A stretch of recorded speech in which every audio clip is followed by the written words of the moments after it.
So I'm Les Brookes. I happen to be the CEO of Oliver Wight Europe, and I've been with Oliver Wight now for 20-something years. Spending a lot of time this year, I think primarily driven by obviously the situation in helping people to close out their gaps in the current integrated business planning process.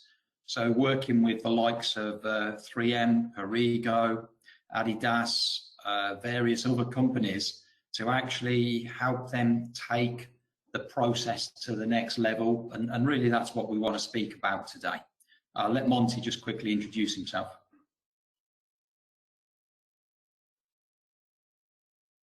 Thank you, Les, and good afternoon, everybody, and thanks for joining as well from my side.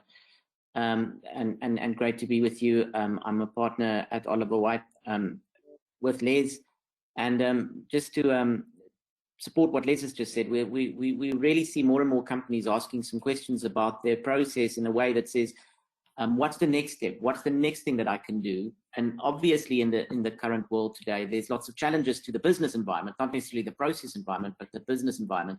And more people are grappling with this tension between these two challenges. How I'm in an uncertain world with a certain process. How do I bring the two together? So hopefully our insight today will help you as well as you think about these issues.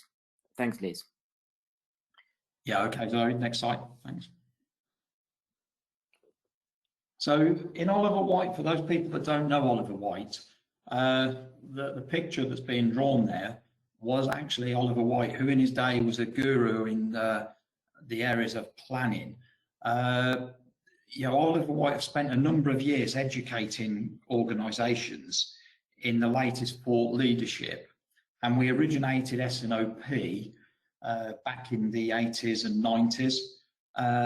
And move that process forward to integrated business planning as a journey in maturity. We work with multiple different industries across the globe, and we're helping organisations to deliver transformation that's predominantly managed by themselves with the support of knowledge. Okay.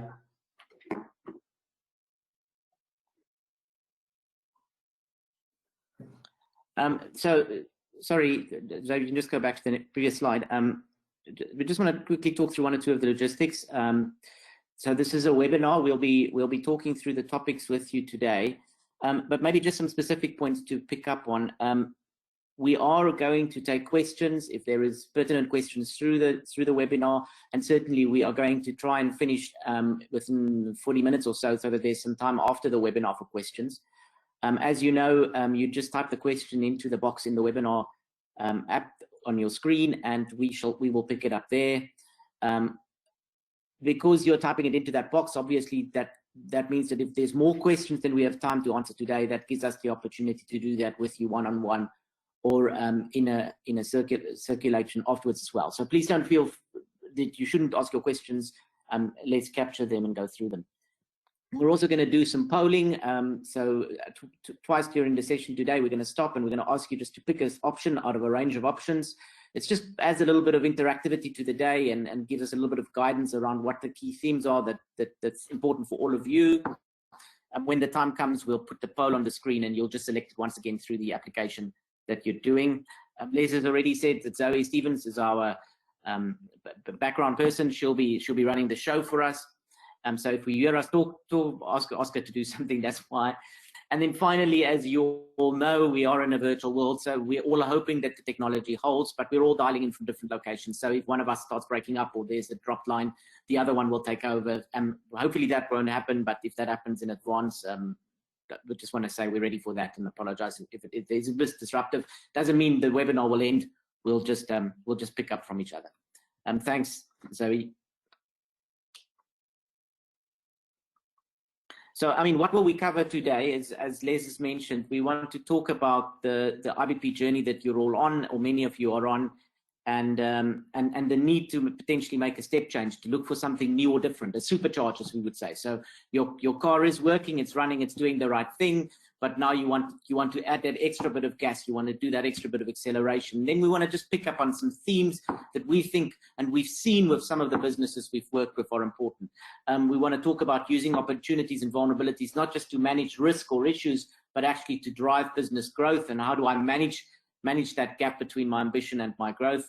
We want to talk about scenario modeling, which is becoming more and more important. We all know that in a changing, volatile world that we are in today, it's about having options and be ready with your options. You might not know exactly what will happen, but you need to be ready for a number of options, and how do you get that right?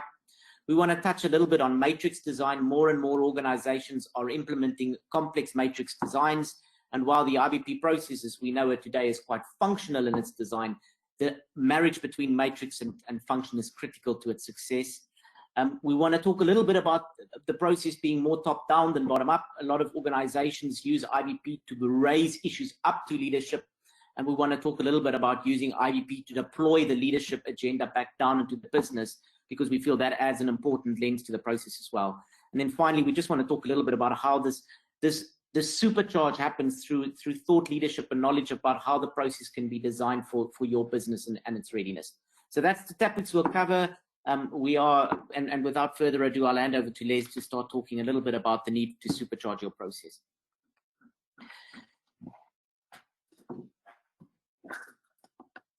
Great, thanks, Monte.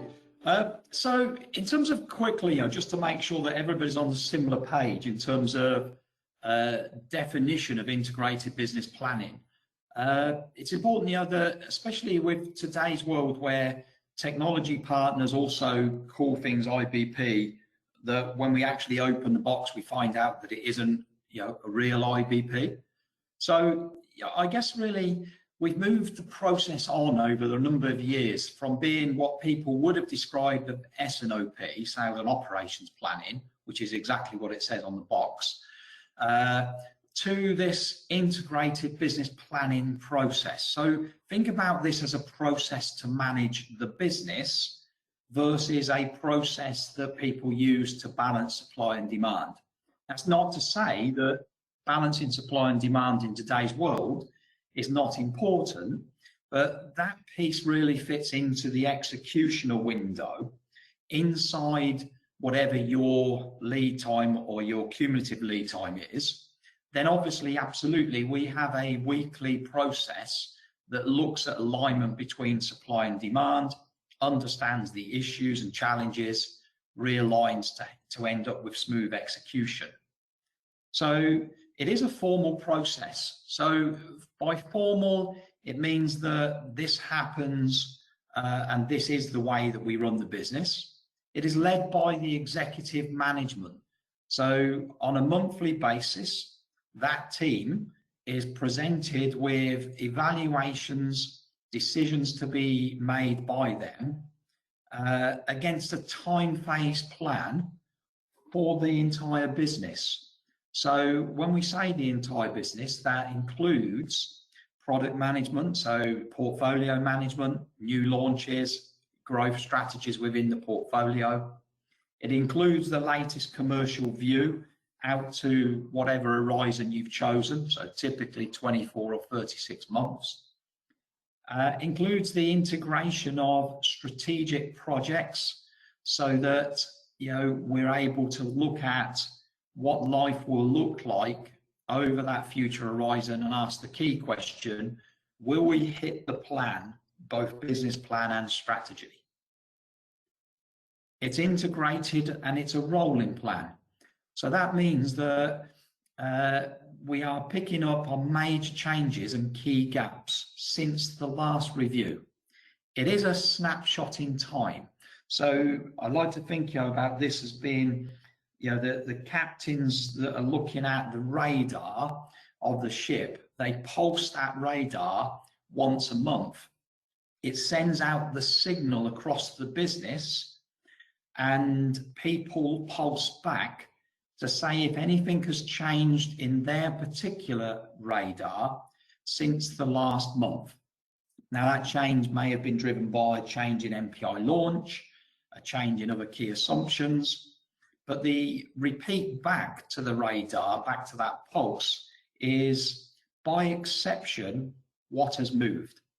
Now, obviously in today's world, it isn't okay just to say nothing's moved, because there's potential for other things to move on the horizon, or potential scenarios that we may see coming up but haven't happened yet. So it isn't just we're good with life in terms of our radar, it is also we're good with life but, and it's the but in this process that also needs evaluation. It is a decision-making process. So the outcome of the reviews, and in particular the management business review, is decisions. And the outcome is not, like in many organisations, a need for another meeting. Right? Because a need for another meeting actually says what we haven't done is presented the facts so that people can make a decision. And hence, typically in organisations, the impact of that is we need another meeting to actually make a decision. That is failure with IBP if we're not delivering quality around required decisions. It is about realigning both the tactical and the operational plans for all functions. And it is about making sure that when we're doing that, we're taking into account the recent past. So if things in the recent past and the current are changing, then it's important that not only are we realigning the short-term plan, but we're looking at the impact of short-term change on the longer-term plan. And then obviously it is about meeting the organisation's goals and targets. So will we achieve the level of growth? Will we achieve the revised strategy? Will we achieve the business plan? And it's important, that targets are set top down to drive the aspiration bottom up. And then it's driving a consensus on a single operating plan with executives, and taking accountability. So it's a we-based process where we evaluate the latest challenges and we make decisions. So moving on. Now, I often say to people who believes in continuous improvement, and when people raise their hands, there's a lot more people believe in continuous improvement than actually do continuous improvement.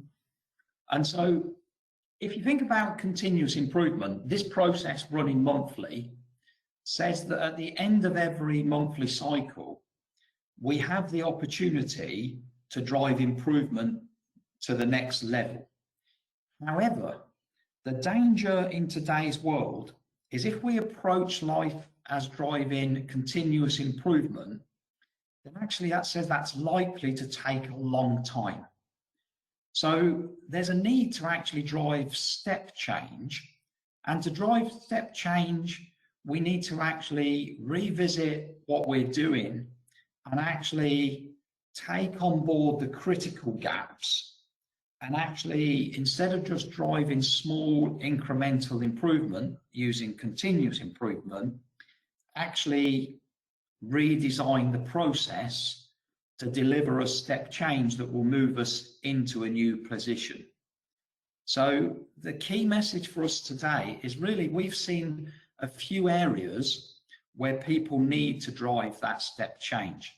So financial integration and projections over the future horizon, including COG projections, including the latest view of demand and margin, so that we can have a rough cut P&L, is something that a lot of organisations are struggling to get to where they would need to be. But it is important because obviously having a static cost projection based on standard cost, etc., isn't really going to give us an indication of where we're going to be on a true margin basis over the future horizon of the plan. So financial integration needs step change. To do that, we also need to really work on how we go with the most likely plan, but also really work on a robust process to drive opportunity and vulnerability management. So in today's world, we may have a most likely outcome, but around that most likely outcome, there could be significant opportunities or vulnerabilities that we need to be aware of whilst still driving towards the most likely outcome, but being agile enough to actually manage the opportunities or defend the vulnerabilities if we need to. So that leads really to another key gap that we've been seeing, and that is the ability to run scenarios. Now, that's partly driven by technology. So in many technology platforms, the ability to run more than one plan with what ifs can be limited, and hence, working out how organizations can have scenario planning and modeling that looks at the range of outcomes to be able to be ready to flex and change, that's critical. And then the final piece is the actual matrix design of the process. And so the matrix design, if it's designed in the wrong way, how we fit the process, then clearly what we can do is drive a poor outcome that is suboptimal. So making sure that we have the right design and fit of the process to our global business, taking into account that a lot of your businesses will have changed, maybe channel changes, maybe other changes in strategy, etc. And we're seeing a range from those that have actually delivered key goals that they set out to achieve in 5 years' time, that are already within this year going to deliver those goals because of the change in the market. So it's important that the matrix can deliver the structure and then the relevant decision making to suit your organization. So moving on.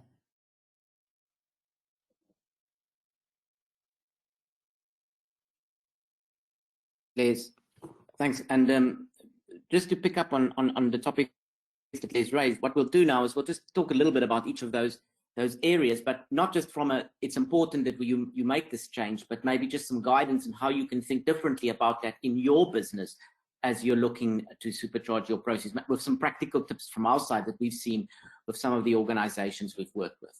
And I think, the growth is important to every business. I don't think I've worked with a business that does not have growth as its most important strategic driver.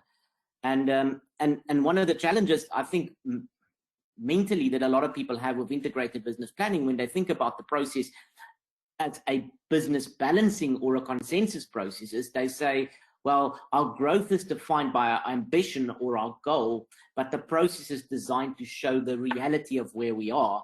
And in between is this gap. But what leaders would like to do is, in order to grow their businesses, they would want to be aggressive and they would want to be quite bold in the kind of challenges they set their teams in terms of delivering growth. They want to be able to say, show me your plans, show me your ways of working, show me the opportunities that you might have or the risks that you see to our growth plans. And they would want to have this conversation inside of integrated business planning. And the reason why I'm saying they want this conversation inside of IBP is because they want this conversation.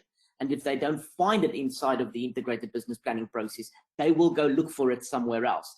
I know many of you are frustrated sometimes when your process is talking to one set of data and there seems to be another strategic set of numbers that the business is using to drag the performance up, to stretch the business to a different target. And it's important that we align these two, but we do that in the context of a realistic set of options for our plan. So if I can go to the next slide, the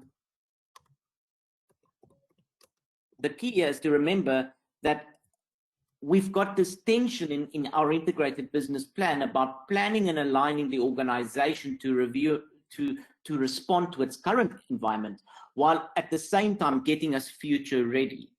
And in a changing world like we have now, future readiness is not about a plan and sticking to a plan.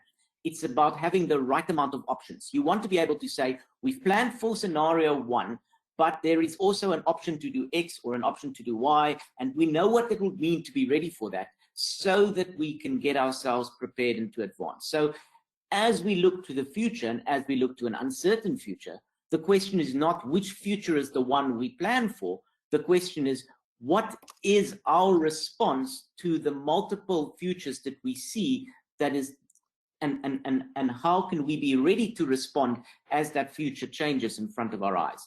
And that puts a different perspective on opportunities and vulnerabilities.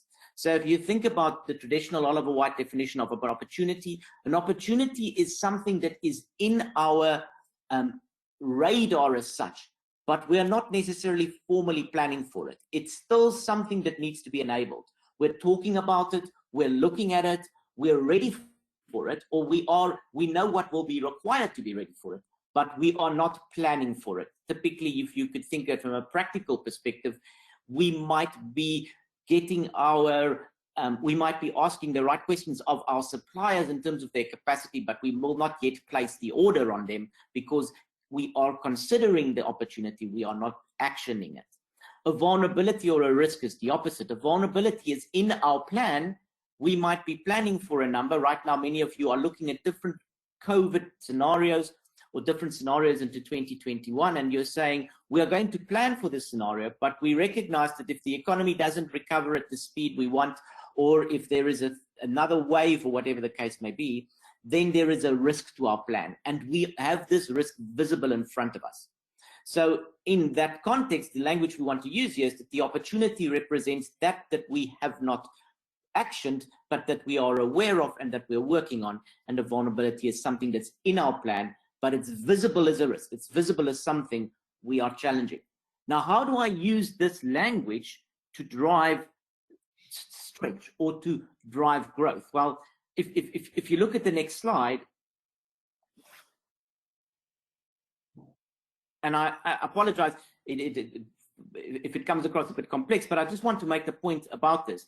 It's important that we understand the gap between where we are and where we want to be, not just in the context of what is the latest reality we're looking at, but also in terms of the difference between our ambition, our goal, and the reality we are. What are the future enablers that we've put in place to drive our growth? So if you think about it, we've got a committed based plan, which is business as usual and things continue. We've got an aggressive leadership team that's dragging us up with growth plans and saying, you need to stretch the business. And some of that stretch we've planned for. We've taken it on board. And then we have a hopper of opportunities that is effectively additional growth opportunities that we're thinking about, but is not enabled. And if you're like most businesses we work with, there's usually a little final gray area, which is the part of the business where we don't have anything at all. Now, that's an important gap once again. As you know, we don't want our IBP process to pretend that I've closed a gap that I haven't closed.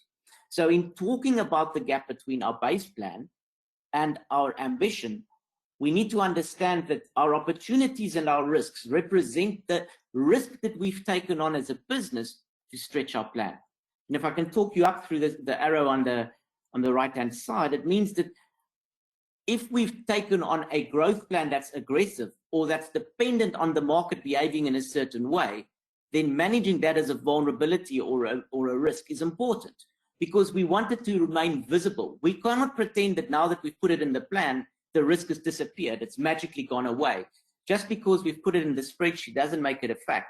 We need to make sure that our stretch plans, when we're planning for them, are visible as vulnerabilities.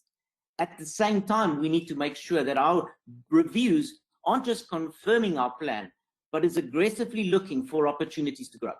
And as chairs and as facilitators of our reviews, this review of the opportunities to grow is what we need to be focusing our meetings on. Most businesses these days are pretty good at doing what they say they're going to do from a supply chain end-to-end perspective.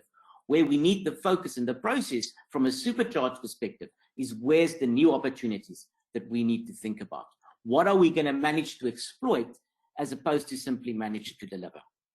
And I suppose if you think about all of this and you're saying, well, that's a lot of information. How do I decide which options are in and out of the plan? And I think that's why the next topic, scenario planning, is so important. And Les will talk a little bit about that in the next few slides.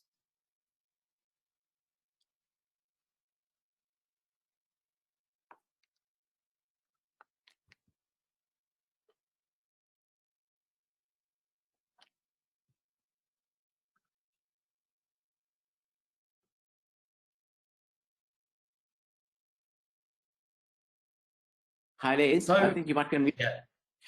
Yep, sorry. So in terms of the next stage of this, we need to really say, how can we supercharge our process?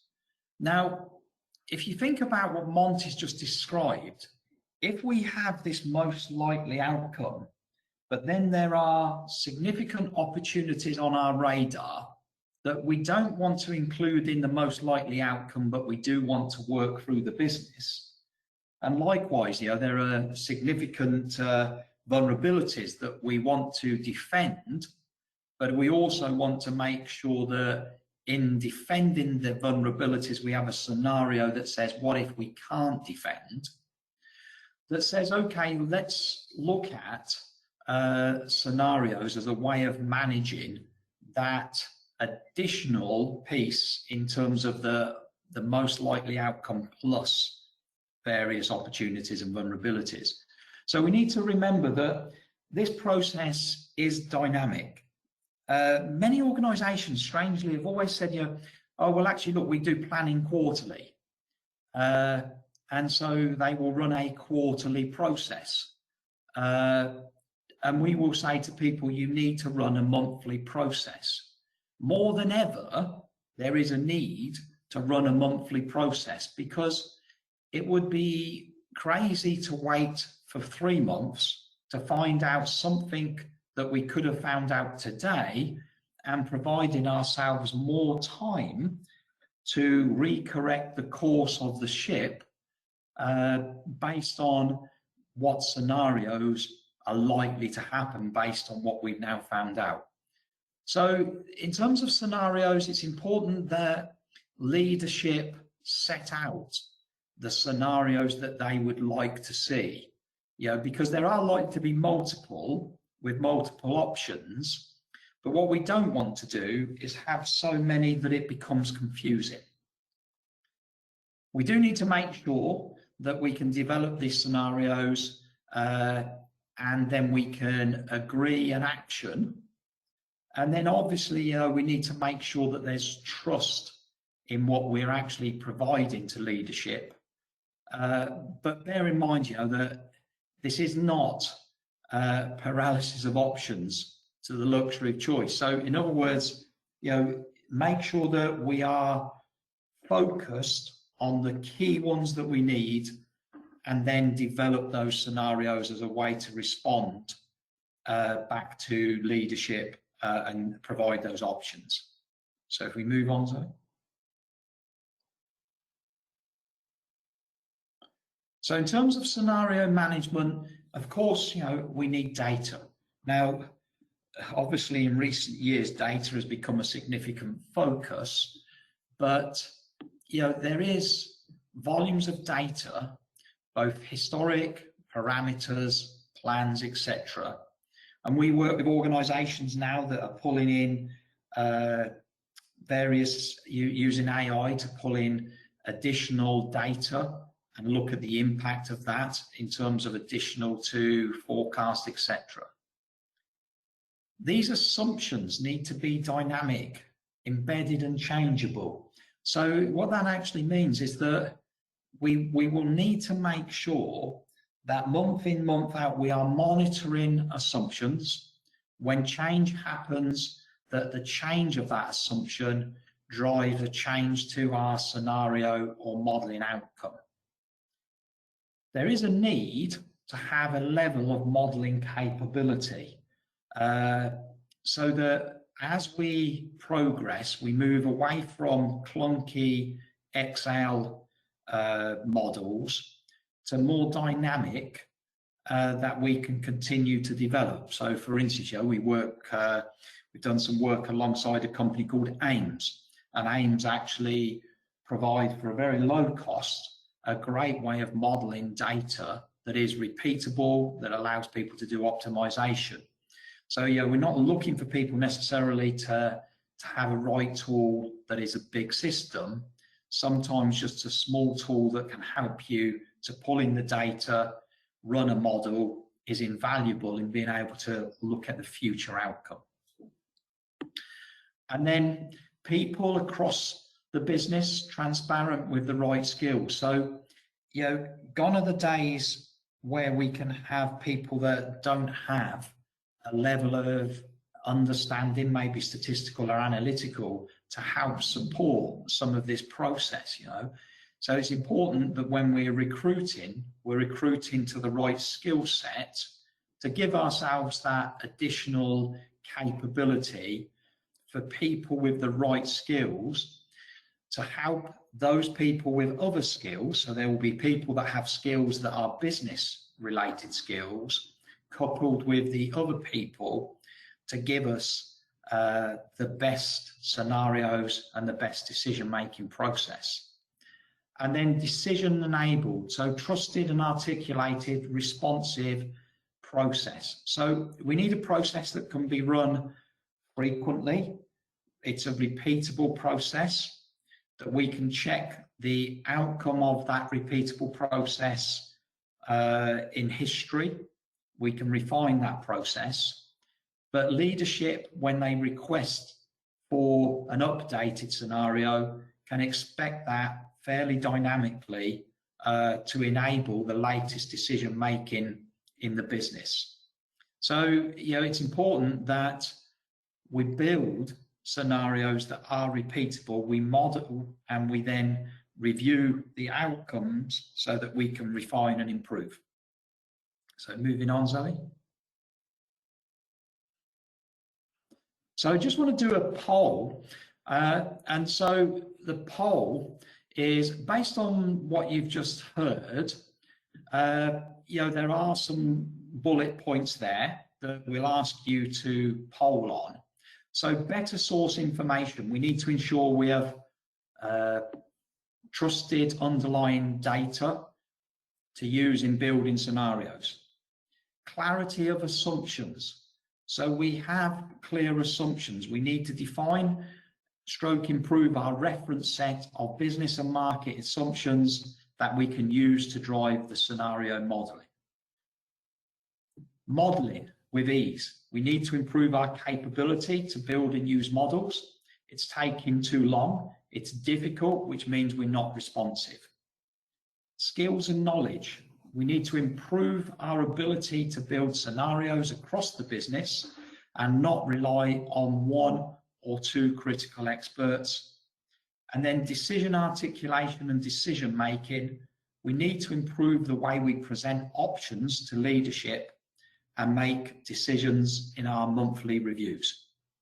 So what we're going to ask you to do is to click on the option that you believe most suits you.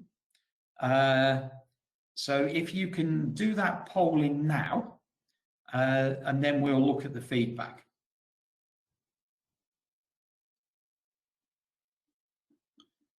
So hopefully everybody can see what they need to do. So if you can click on one, and then we'll look at what that looks like in terms of outcome.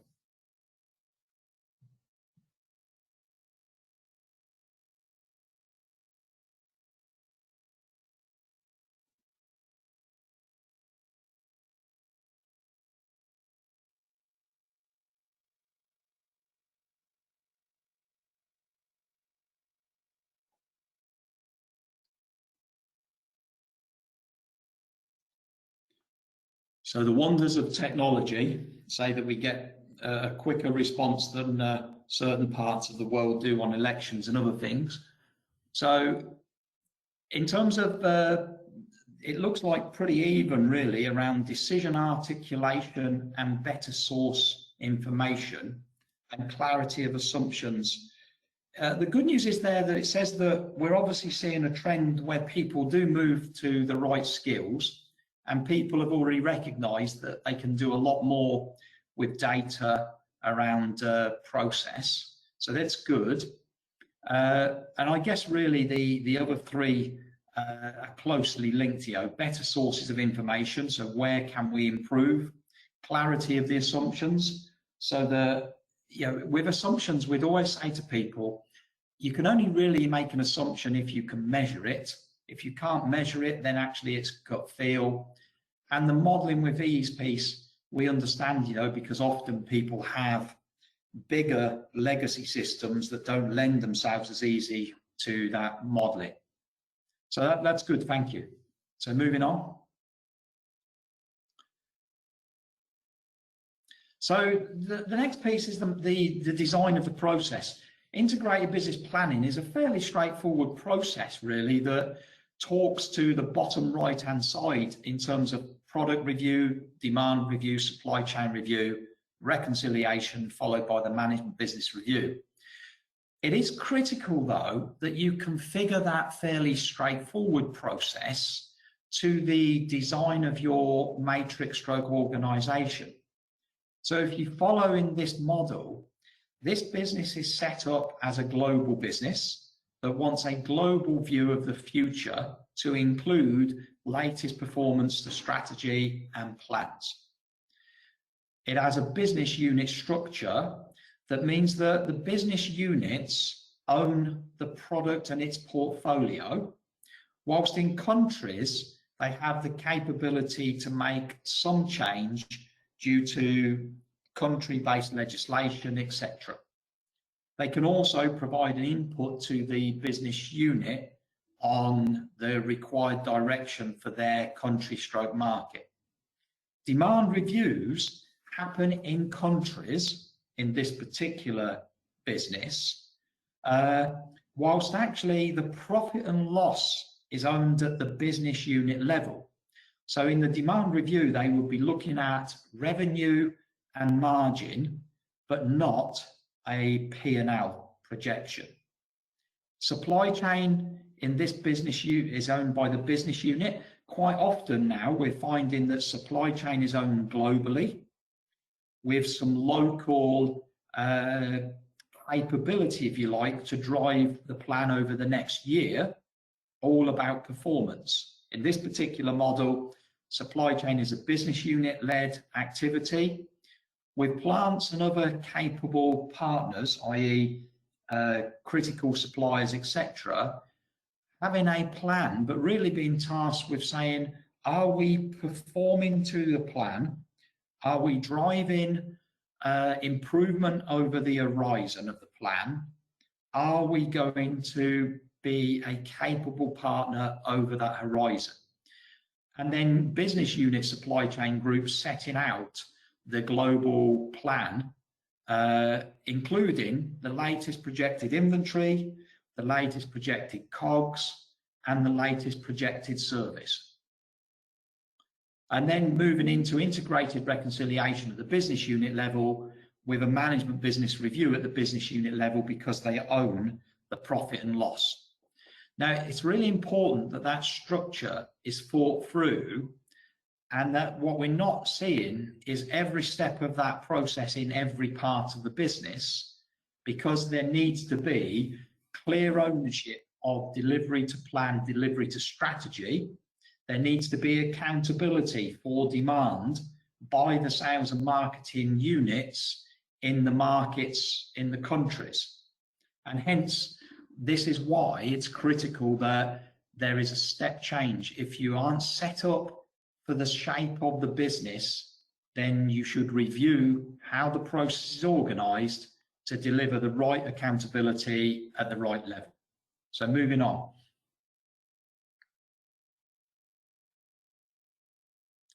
So align the process and business accountability, decision making in the room. So avoid data reviews.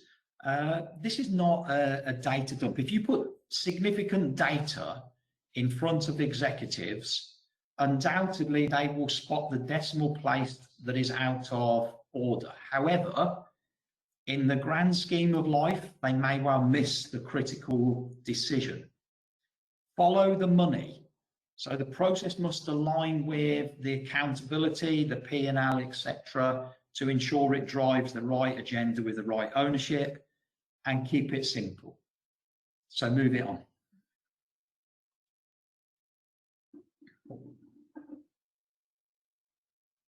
Thanks, Les. The final point we wanted to talk a little bit about today is just one of the things we've seen, and you've probably picked it up in our session this afternoon as well, is that the theme to our Supercharge webinar today is about making the process executive relevant. It's about saying, yes, a formal, well-managed integrated business planning process can give me control, but how do I take it to the next level? And how do I drive the priorities of the business in a new way?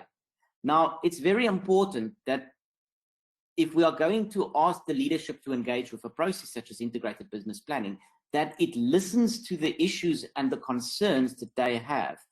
Their executive priority has many voices. There's many things that they are hearing. There's many things that they need to think about. They need to think about the strategic direction of the business. They are constantly focused on the performance of the organization. And when we think about performance, we're not just thinking about, did I make the right product? Did I deliver it on time? We're thinking about a share price. We're thinking about the articles in the financial magazines. We're thinking about the performance reviews they have with their board. It's about how are we performing as a business. There are specific targeted initiatives that is very close to the heart of leadership in your business.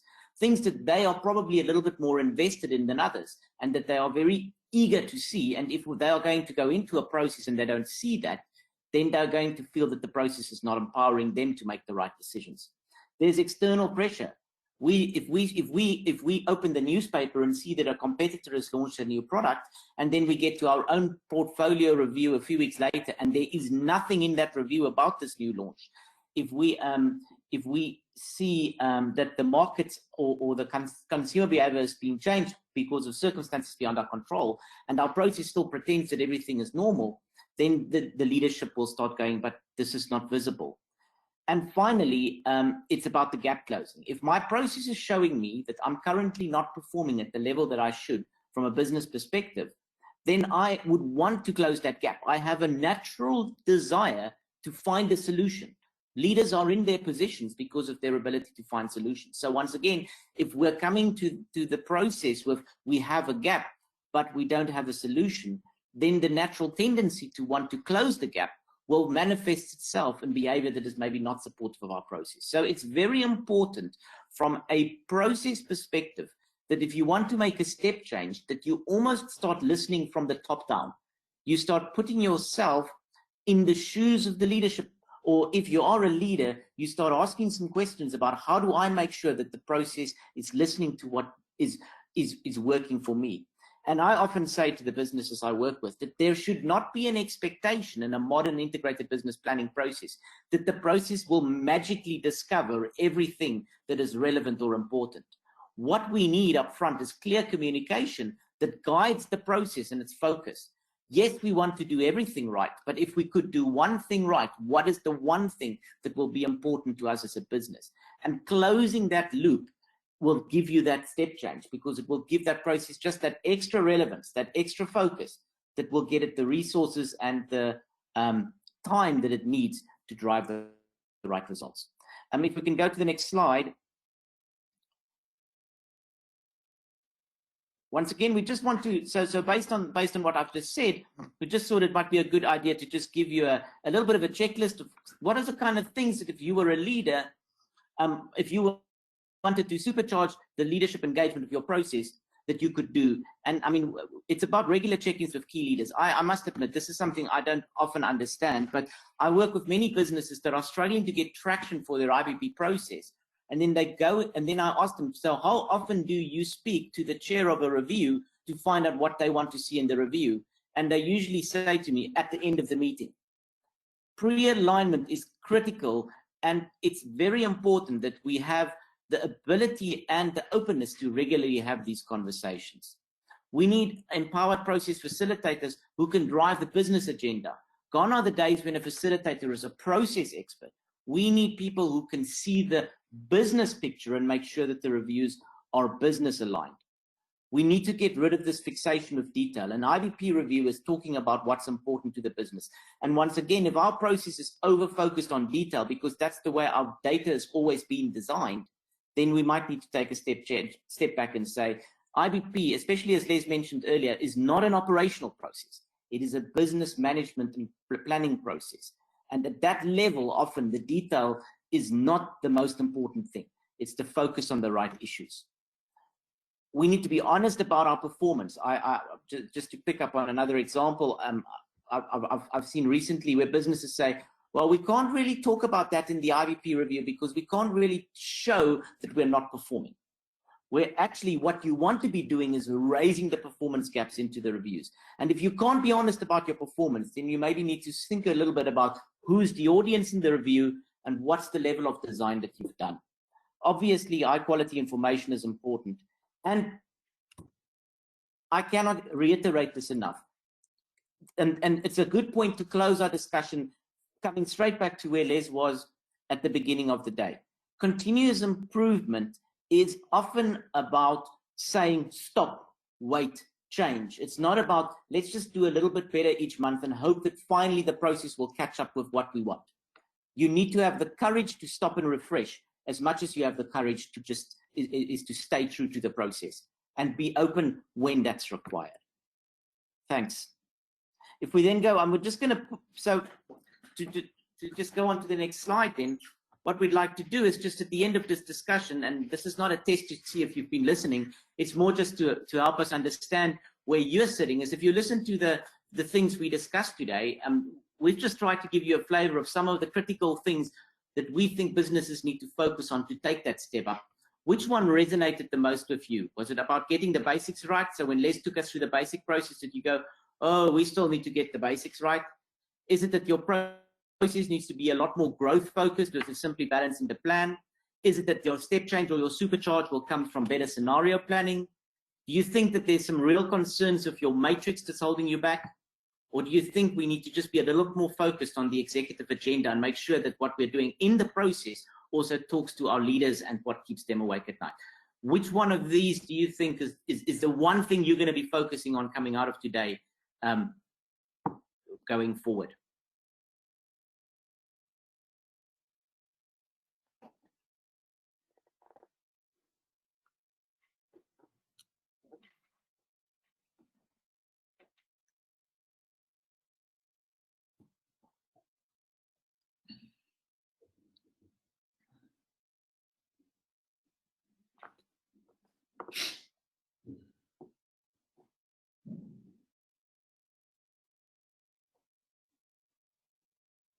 Okay, well, thanks for that. So bookended on both sides of the thing is about a third of you saying it's about getting the basics right.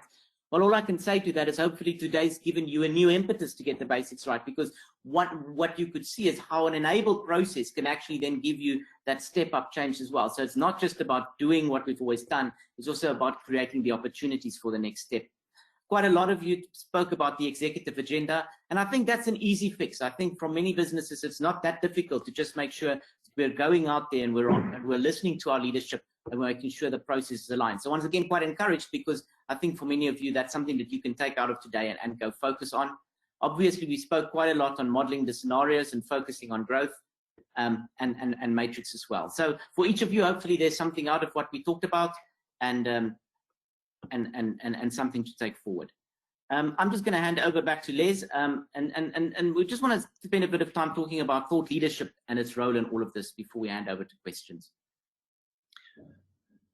So I guess, really, the reality is that all of us only know what we actually know. We don't know what we don't know. And so what we would encourage people to do is actually engage in thought leadership, whether that's people attending this webinar, people attending our virtual education sessions, or just generally picking up on papers and what's going on around the world. There was a time, where this was so heavily people, behaviours and process. Really integrated business planning is as much about achieving that critical set of behaviours that will allow you as an organisation, both leadership and those people that support leadership, to bring in the latest technology to enhance the overall business performance under the umbrella of integrated business planning.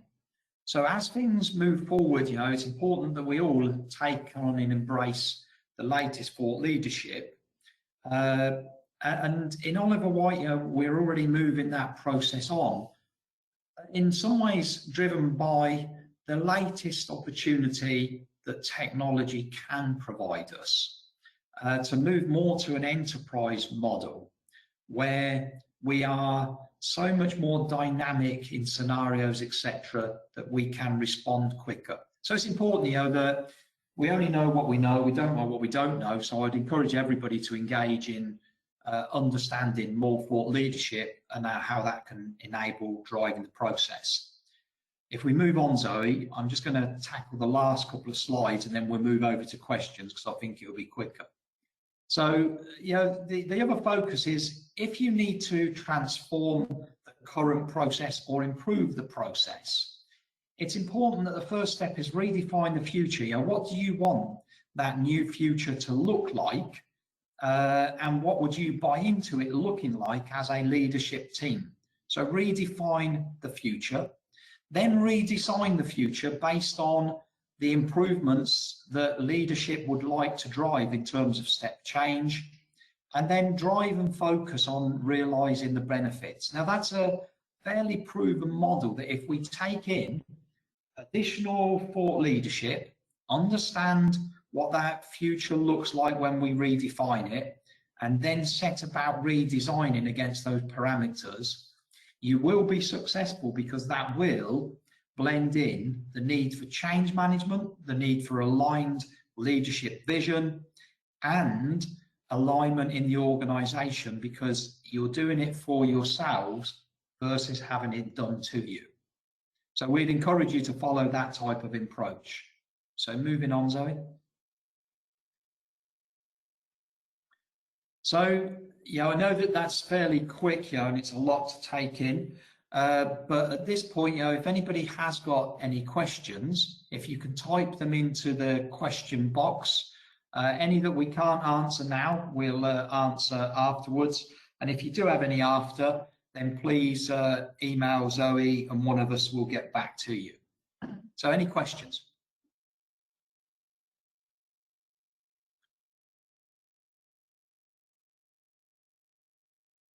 Let's Lagovest has asked, what's the most important aspect to tackle in order to ensure a sustainable change? Maybe if you want to take that. Okay, so the most important thing is to gain alignment between leadership to start with of what does that future look like? Does it resolve the things that are in their worry circle? So anything that helps to resolve things that are in people's worry circle will be seen as a benefit to them, but it also helps them to understand the behavior that they need to change. So leadership alignment around a common vision that resolves things in their worry circles, because then it means that they will be willing to support the change, including their own behaviors. Thanks. So hopefully that answers you. And any other questions? Yeah, so Keith has asked how much work has been done on utilizing IBP type approaches to service-orientated organizations. Les, I'm sure you have a view as well. I think, Keith, the trick often with the service businesses that we've seen is to take a step away from saying that IBP is not a service business process. So Les just spoke a little bit about thought leadership, but it is about just thinking about the products and the services and the approach in a different way, but also in the same way. And we're seeing more and more service businesses recognizing that actually it's just the thing that they are managing that's different, but their ambition and their challenges are the same.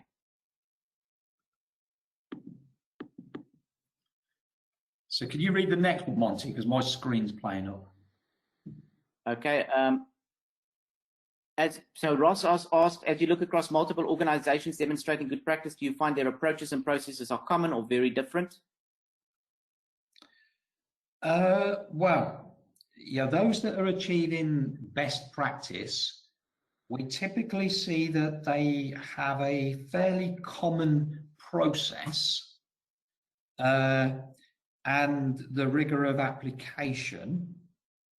If obviously you're looking at somebody that is a design to order business where they undertake projects, then their process is different, because managing projects in IBP is different to managing make to order, make to stock type environment. But typically the process is the same.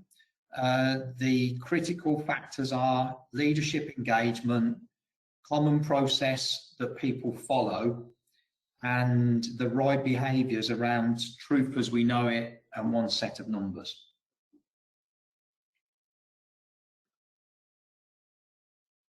So Ian's question, Ian Howard's asked a very pertinent question. How do you help people distinguish SNOP and IBP? Ian, I suppose from my side, I always say the difference for me is about what can SNOP in its traditional form not do. And what we find typically with organizations that run SNOP is that they end up with a decision that the process cannot make. Because SNOP in its traditional form was about balancing demand and supply. But just to use an example, if I have to put a customer on short supply because I don't have enough supply, or I have to go on allocation, then the lens through which I make that decision is not an operational lens, it's a strategic lens. When I have to make a decision about targeting a particular market with an investment, then the lens that I use to make that decision is not a operational lens, it's a strategic or an executive lens. So when I speak to businesses about how do I distinguish between SNOP and IBP, I would often say that in integrated business planning, we've made the process aligned to the decisions that it needs to make in aligning with the executives in that forum. So it is about, as Les mentioned in the opening, a process that runs the total business and all of its aspects, as opposed to a process that foundationally is balancing demand and supply, or often anecdotally prescribing to demand what supply can do. Unless I don't know if you have anything to add, but before I do, we're at the end of the time. So anybody whose question hasn't been answered, we will get back to you in an email or in a call on your questions. So apologies if we didn't get to all the questions. There's been quite a few. So at that, we'd just like to thank everybody for joining, and hopefully this has been a useful, thought-provoking session. If anybody would like any additional information or to ask any other questions, then please reach out. Yeah, that's not chargeable, something that we like to help people with. So feel free if you do. And as Monte said, we will get back to you with all of the other questions that have been asked via an email. So thank you very much for joining, and to everybody, have a good weekend. Thank you. Thank you very much, everybody, from my side as well, and have a great day.